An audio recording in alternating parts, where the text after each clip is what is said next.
I can see you, I can hear you as well. Thank you, sir. So I guess you can start. Thank you, sir. First of all, I like to extend my thanks to Shantipur College English Department, and I really love to thank my chair. Thank you, sir, for being chair into this session. And the title of my paper is Florilegium of Rupture, Baudelaire and the Ontological Dispersal of Modernity.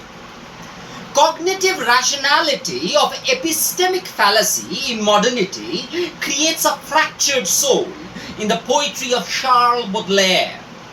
This paper advances a recondite re-evaluation of Charles Baudelaire's poetic corpus as a crucible in which modernity is not merely represented but ontologically destabilized and redistributed across heterogeneous domains of experience.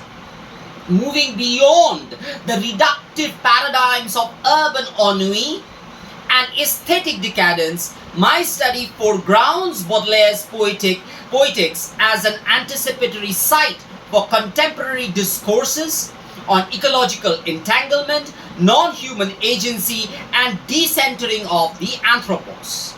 Through a sustained engagement with Le Fleur du Mal and the prose poems, my argument excavates a multiscalar modernity that is at once planetary in its imaginative reach and microscopically attentive to vegetable material and the vegetal world and corporeal transformations.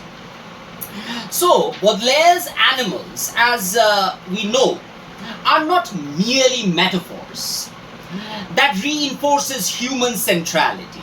Rather, they function as ontological provocations that exposes the fragility, contingency, and permeability of human identity within modernity. The albatross in L'Albatros remains the most iconic of these figures. And Baudelaire writes in, and I am quoting in French, souvent, pour s'amuser, les hommes d'équipage prennent des albatros vastes aux yeux de mer. So, it is like the albatross, the great king of the sky, is being tamed down when it is being put and planted inside the space of the ship. The poem pivots on a brutal transformation. Once captured, the bird becomes awkward and ashamed, its great white wings dragging like an oar beside it. The albatross, sovereign in the aerial domain, is rendered ridiculous within the human space of the ship. Traditionally read as an allegory of the poet's alienation, the figure acquires new resonance within a post-humanist framework. The violence inflicted upon the bird is not merely symbolic but epistemic. It reveals how modernity enforces a regime in which value is determined by utility within human-centered systems. The albatross's incapacity on the deck exposes the arbitrariness of such systems, suggesting that what is deemed awkward or useless is contingent upon the context. In this sense, Baudelaire anticipates the critique of anthropocentrism articulated by Karan Barad, for whom agency is not an intrinsic property but emerges through relational interactions. The albatross's degradation is thus not a fall from grace, but a reconfiguration of agency within a hostile assemblage. Equally significant are Baudelaire's cats, which appear across multiple poems and resist stable interpretation. In Le Chat, he writes, and I quote in French, Viens, mon beau chat, sur mon corps amoureux, retiens les griffes de ta patte. And then he goes on to say that it is a mêle de métal et de gaz. So the cat is beautiful. It is loving, and it is close to my heart, and it has beautiful eyes, and it has a paw, it has nails it can sink in. And then he goes on to say that it mingles with metal and agate. The cat here is neither subordinate nor entirely knowable. Its eyes, mingled with metal and agate, evoke a mineral, almost geological opacity, aligning the animal with the non-organic matter.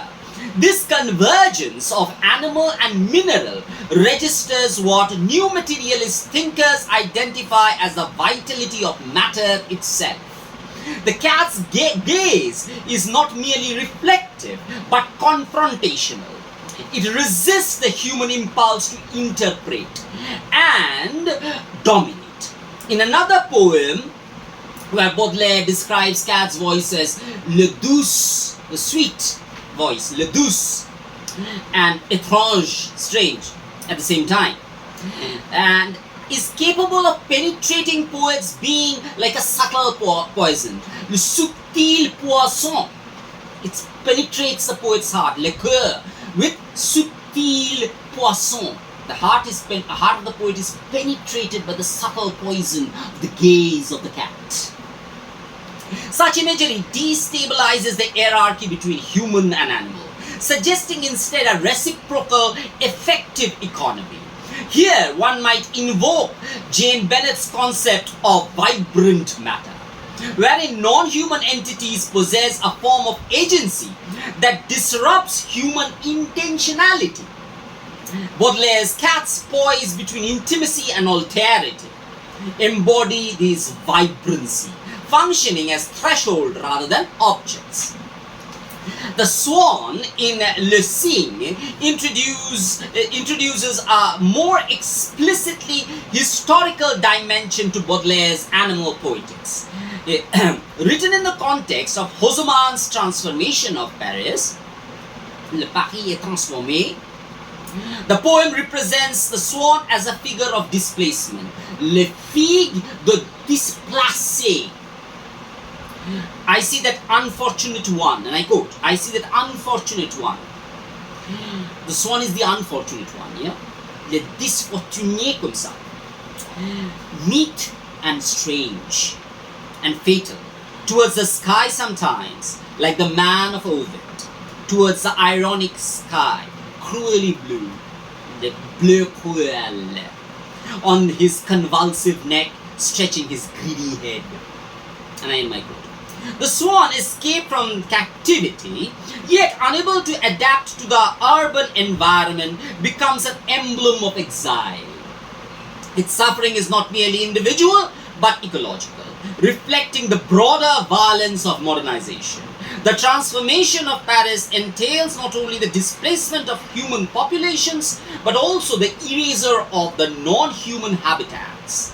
The swan's anguish thus indexes what contemporary eco-criticism would describe as the ontological and ecological cost of modernity in urbanity.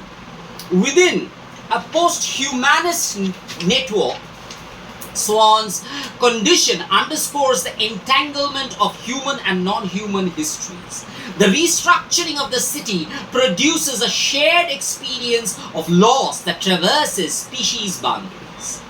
If the albatross and the swan foregrounds displacement and suffering, le suffrage et displacement, une charogne, a carcass, confronts the reader with a more radical dissolution of human exceptionalism. The poem's infamous description of the decaying body is populated by animal and insect life. And I quote, the flies were buzzing over the putrid belly. Les mouches, comme ça, frontaient le stomac et ouvre, from which came forth the black battalions of larvae flowing like a thick liquid along these living rags. And I end my quote. Here animals are not symbolic but processual. They participate in the transformation of matter, dismantling the boundaries between life and death. The human body, far from being sacred or distinct, becomes a site of material circulation, This vision aligns closely with the new materialist ontologies that emphasize the continuity of self-organization. As Bennett argues, matter is not passive but active, capable of self-organization and transformation. Baudelaire's depiction of decay anticipates this insight, presenting the decomposition of a generative process rather than mere annihilation. The poet's address to his beloved, reminding her that she too will become a carcass, further underscores the universality of this process. The human is thus reinserted into a broader ecological cycle, stripped of transcendence. Baudelaire's animal imagery also extends into a realm of hybridity and the monstrous, particularly in his representations of femininity. In poems such as Le Vampire and Les Métamorphoses du Vampire, the female body is associated with predatory and serpentine qualities. The woman, and I quote, the woman, however, from her mouth of strawberry, twisting like a serpent on coals. And I end my quote. Such imagery complicates the boundary between human and animal, suggesting a continuum rather than a division. While these representations are often read in terms of misogyny, they also point towards a deeper anxiety about the instability of human form itself. The fusion of human and animal traits prefigures what Bradotti terms as, and I quote, post-human subject. A subject defined not by coherence but by multiplicity and transformation. Baudelaire's hybrid figures thus challenges the integrity of the human, revealing as it always already permeated by the non-human. The cumulative effect of Baudelaire's bestiary is profound destabilization of Enlightenment humanism. The Rousseauian Enlightenment is dismantled. Animals in his poems are not subordinate beings, but agents that expose the limits of human knowledge and control. This is particularly evident in the recurring motif of the gaze. Whether it is the cat's inscrutable eyes or the swan's anguished upward look, animals confront the human with a form of alterity that cannot be assimilated. This encounter recalls Haraway's insistence on relationships rather than subsuming them under the human categories. Moreover, Baudelaire's animals participate in what Barrard would call an intra-active ontology, and I quote, where entities do not pre-exist their relations but emerge through them, and end my quote. The albatross is not inherently awkward. It becomes so within the context of the ship. The cat's meaning is not fixed, but produced through its interaction with the poet. Even the carcass is not a static object, but a dynamic assemblage, a vector, a vector figure that has a dynamic assemblage of matter in transformation. In each case, agency is distributed across a network of relations, undermining the notion of a sovereign human subject. Thus, Baudelaire's use of animals constitute a radical rethinking of the human within modernity. Through the figures of displacement, intimacy, decay, and hybridity, his poem articulates a vision of existence that is profoundly relational and materially grounded. When read through the lenses of posthumanism and new materialism, these animal figures reveal Baudelaire not merely as a poet of urban alienation, but as a thinker who anticipates some of the most pressing theoretical concerns of our time: the decentering of the human, the recognition of the non-human agency, and the acknowledgement of our entanglement within a more than human world. The notion of vegetal or botanical modernity in Baudelaire demands that we move beyond a merely symbolic reading of the plant imagery towards a more ontological and philosophical engagement within the vegetal life as a mode of being. In Les Fleurs du Mal, the vegetal is never innocent. It is already implicated in decay, artifice, excess, and organicism, but rather mutated. And Baudelaire's flowers are not pastoral residues of romantic organicism, but a mutated form of life, emerging within the toxic atmospheres of modernity. They index a world in which the distinction between natural growth and moral corruption collapses, giving rise to what may be called as a perverse botany, a modernity rooted not in progress but in proliferation, contamination, and hybridity. The title itself, Les Fleurs du Mal, establishes this paradox. Flowers, traditionally associated with beauty, purity, and organic vitality, are here inseparable from evil, suggesting that modernity produces its own unnatural flora. This inversion is made explicit in the poems such as Une Charogne, the carcass, where decomposition becomes a grotesque flowering. And I quote, "And the sky looked on the superb carcass like a flower blossoming." And I end my quote. The smile of the carcass, who is dead, of course, a corpse, is not merely compared to a flower but described as blossoming, thereby collapsing the distinction between life and death, growth and putrefaction. This is not metaphor in a decorative sense, but a radical ontological statement. Decay itself becomes a mode of vegetal flourishing. The vegetal here operates on a temporal matrix in which life is always already entangled with death. The anticipating philosophical accounts of vegetal existence that refuses teleological closure. In this context, Baudelaire's botany resonates strikingly with the works of Emmanuel Kocha, who conceptualizes plant not as passive organisms but as the very condition of atmospheric life, being that meditate between earth and air, life and environment, of the atmospheric life, beings that exist in the Kocha's idea that plants, and I quote, fabricate the world we breathe. And I end my quote.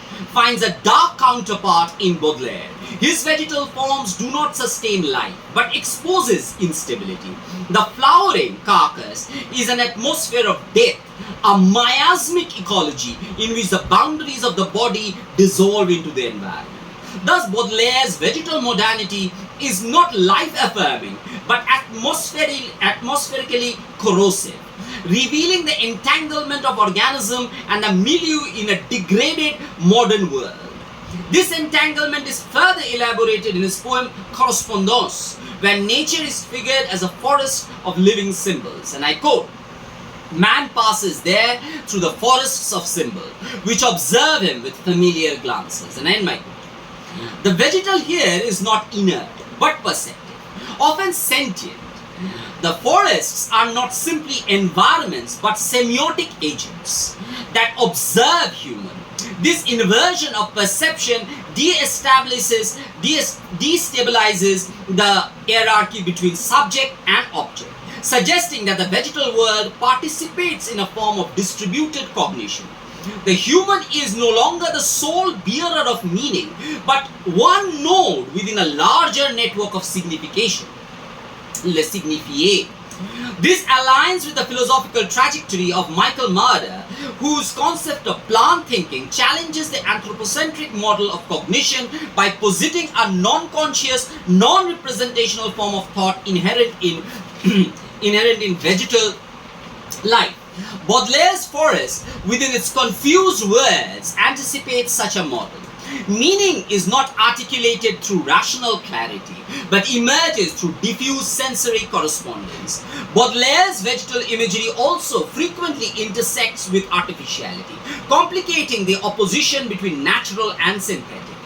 In the poems like Les Fleurs and Hymnes de la Beauté, flowers are often associated with artifice, cosmetics, and ornamentation. Beauty itself is described as something ambiguous. And I quote, "You come from heaven or from hell, what does it matter? Oh beauty, monstrous and naive, le beauté, monstrosité et le naïve." Here, and I end my quote, here beauty, often figured through floral imagery, is neither natural nor moral, but excessive, hybrid, and interdeterminate. The vegetal becomes a site where nature is already aestheticized, already transformed into artifice. This convergence anticipates the philosophical reflections of Gilbert Simonodon, particularly his notion of individuation as a process that traverses the organic and technical. In Baudelaire, the flower is not a stable natural entity, but a processual form that can be aestheticized, corrupted, or reconstituted within the modernity's artificial environments. The botanical thus becomes a threshold between the organic and the technological, prefiguring later concerns with bioartifices and synthetic life. Moreover, Baudelaire's vegetal modernity is deeply temporal, marked by cycles of blooming and decay that resist linear progress. In Le Goût de Néant, the desire for annihilation is intertwined with imagery of withering and exhaustion, suggesting that modern temporality is not progressive but entrophic. The flower as a figure encapsulates this temporality. It blooms not only to wither, embodying a non-teleological temporality that undermines the forward thrust of modern progress narratives. This resonates with the work of Henri Bergson, whose concept of durée emphasizes duration and flux over discrete measurable time. Baudelaire's flowers exist within such durée. They are not static objects, but temporal events, unfolding and dissolving within a continuous flow. At the same time, Baudelaire's botany is inseparable from the sensory excesses of modern life. Flowers are often associated with scent, sometimes intoxicating, sometimes putrefying. In Le Parfum Exotique, the beloved scent invokes an entire landscape. And I quote, "When eyes closed on a warm autumn evening, I breathe the scent of your warm breast. I see happy shores." Here, vegetal fragrance becomes a medium of transport, dissolving spatial boundaries and producing a kind of synthetic experience. Yet, this sensory expansion is not purely pleasurable. Elsewhere, odors are linked to decay and corruption, as in une sarogne, or the carcass. The vegetal thus meditates between pleasure and disgust, attraction and repulsion, embodying what might be termed the ambivalent sensoriality of modernity. Philosophically, this ambivalence can be read through a materialistic lens that refuses to privilege life over death, growth over decay. Baudelaire's flowers do not symbolize transcendence. They materialize immanence in its most unsettling forms. They are, to borrow from Modern, exposed beings, rooted yet open, finite yet proliferate. In Baudelaire, however, this exposure is intensified by the conditions of modernity, like industrialization, urbanization, and commodification, which transforms the vegetal life into something uncanny, estranged from its own organic rhythm.